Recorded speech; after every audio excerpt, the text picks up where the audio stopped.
Morning still. It's been a long day. Hey, listen, fantastic news today to see our primary industries sector, food and fibre sector, deliver $60 billion of revenue for New Zealand, up 12% over the previous year. It's obviously the trend that we've picked up across the whole of Field Days, but we've been picking up across the country, which is our primary sector industries are doing incredibly well, and we're really proud of them. So with that, happy to take your questions. Have you received any advice or reports about the Pentagon reviewing AUKUS, and has Australia contacted the government about it? No, I haven't. Obviously, that's an issue. We're not a member of AUKUS. That's an issue for the UK, Australia and the US to work through. We've obviously been exploring whether there's any potential involvement in AUKUS, what's called Pillar 2, but that's something quite different from what the AUKUS core arrangement's about. Is New Zealand concerned it could be the end of New Zealand joining Pillar 2? No, I mean, again, it's been left very open-ended. We're exploring Pillar 2. It's been, to be honest, quite slow going, and we are yet to be invited to participate in Pillar 2. We're just carrying on the policy of the previous Labor government, which is to explore it. And staying overseas, how promising is the news that China and the US have struck a trade deal? Yeah, look, I'm sure Todd will say something more about it, but I mean, what we want to see is, more certainty in the global trading environment, and I've read the reports as well. Obviously, the devil will be in the detail, but that can only be a good thing. Todd, do you have anything else to say about it? Well, Prime Minister, only that it is good that there's some certainty coming about, and I think if a deal has been done, it's welcome. We need to wait for some detail yet. It's clear that there are still going to be tariff rates on both countries, likely to be higher than the ones New Zealand faces into the US. That inevitably is going to give opportunity to New Zealand exporters to make them more competitive in that market, competing against others, but there's still a long way to go. The only thing New Zealand would say is that trade certainly is important, and would encourage more trade deals with the US so that we can get more certainty. And a question perhaps for Mr Luxon would be, do you expect China's president to brief you on the details when you travel to China sometime in the near future? Yeah, look, I'm sure that will be a topic of conversation, about how we see the global trading environment and what we're observing in the region, but also around the world.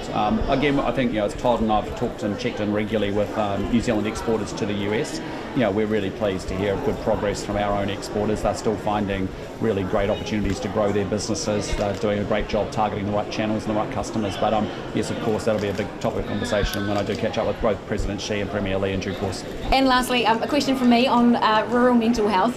When it comes to that $3 million of funding that you've announced, it's great to see that, but what about jobs like rural psychologists? There's a real shortage out there of them. Will you be looking at spending any funding on trying to boost that workforce? Yeah, look, we've made tremendous progress in the sense on healthcare across New Zealand. We've put a lot more money in. We put $17 billion almost in last year. We've put another $7 billion in this year.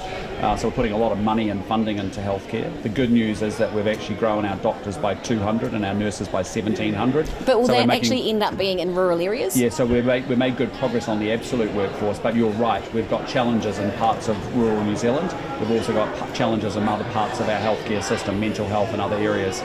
That's why you've seen us spend another $164 million opening up urgent care and extended out care services.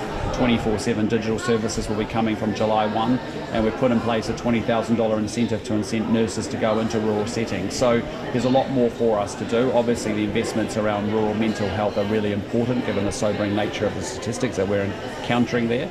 But we are doing everything we can to make sure that we actually now get the funding and the workforce actually moving out to where we've got the gaps and the challenges, which are increasingly sitting in rural New Zealand. Questions for me, just on those export results, really impressive. How much credit can the government take for that?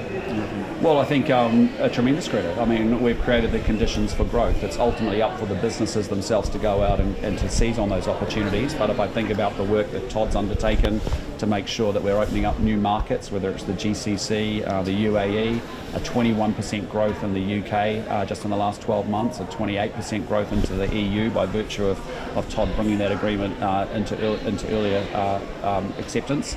So I think there's been tremendous progress made on the trade front, and I think from Nicola's work to make sure that she's cleaning up the books, good financial management, good fiscal management to lower inflation, to lower interest rates, to get the economy growing, to get people employed. That's what the work that we've been doing as a government, and we believe in, as you know, growth. And again, it's our primary industry sector pulling New Zealand out of a recession on a pathway to economic growth. And now we've got a really exciting future to try and shape it, despite all the volatility that sits out there in the world. So really proud of the primary industry sector, but also proud of the work of both Nicola and Todd and all of our team to create the conditions for growth as well. Yeah, there's just no question. Low inflation, low interest rates, less red tape, that's good news for farmers, and you're seeing that in their results. It also gives them great confidence that they've got a government that backs them. That means they're investing in more growth, and that's good for all New Zealanders. And I think, I'll just say the investment boost product that we've put in place over the budget has been fantastic. Every stall I've gone to has talked about that being one of the things that's tipping people into making a purchase decision now. It makes their farms more efficient, which in turn enables them to have higher profits, which in turn leads to higher wages. So it is a sum of all of the things that we're talking about, and it's great to see farmer confidence at an all-time high. And I guess a caveat could be that those high dairy prices are great for exporters, but it can lead to high prices for products like butter.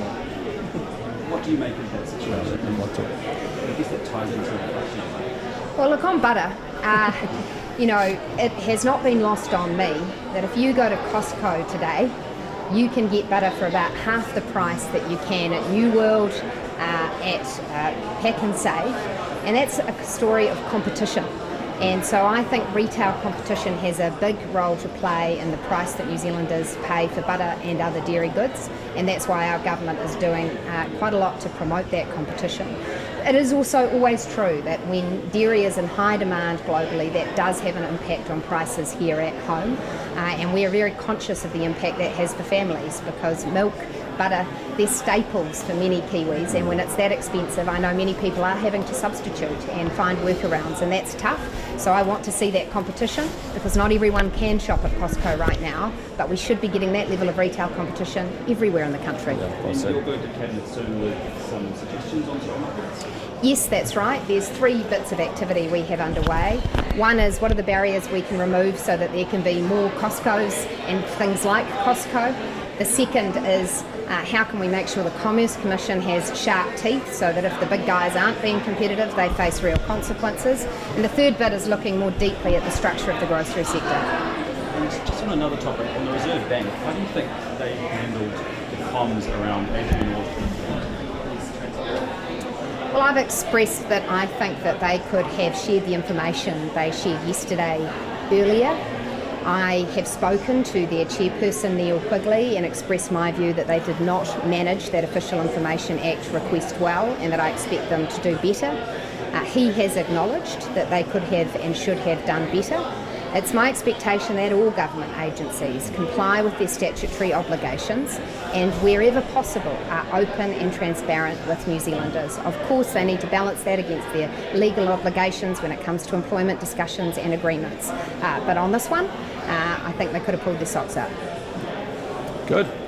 Awesome, guys. We'll go enjoy the great day of field days. Amazing things happening out there, and I hope you get a chance to talk to some people who are doing some incredible things. Take care. Cool. See ya. Thank you. Okay.